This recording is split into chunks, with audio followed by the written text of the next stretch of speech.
அண்மை செய்திகளை பார்த்து வருகிறோம்.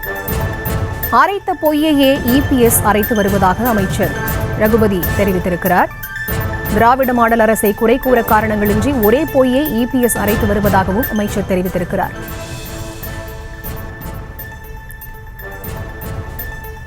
இந்தியாவிலேயே தற்போது கிடைத்திருக்கக்கூடிய அண்மை செய்தி, அரைத்த பொய்யையே இபிஎஸ் அரைத்து வருவதாக அமைச்சர் ரகுபதி கண்டனங்களை பதிவிட்டிருக்கிறார். பெண்கள் குழந்தைகளுக்கு எதிராக வீண் வதந்தி பரப்பி அச்சுறுத்த நினைக்கும் பொய் சாமிகள் அவர்கள் என்றும் அவர் தெரிவித்திருக்கிறார். வீண் வதந்தி பரப்பி அச்சுறுத்த நினைக்கும் பொய் சாமிகளை மக்களே புறந்தள்ளுவர் எனவும் அவர் தெரிவித்திருக்கக்கூடிய அண்மை செய்திகளை பார்த்து வருகிறோம். அண்ணா பல்கலைக்கழக மாணவி பாலியல் தொந்தரவுக்கு ஆளாக்கப்பட்ட சம்பவம் தொடர்பாக அமைச்சர் ரகுபதி தனது கருத்துக்களை பதிவு செய்திருக்கிறார். அரைத்த பொய்யையே இபிஎஸ் இந்த விவகாரத்தில் அரைத்து வருவதாகவும் அவர் தமது கண்டனங்களை பதிவிட்டிருக்கிறார். பெண்கள் குழந்தைகளுக்கு எதிராக வீண் வதந்தி பரப்பி அச்சுறுத்த நினைக்கும் பொய் சாமிகள் அவர்கள் எனவும் அமைச்சர் தெரிவித்திருக்கிறார்.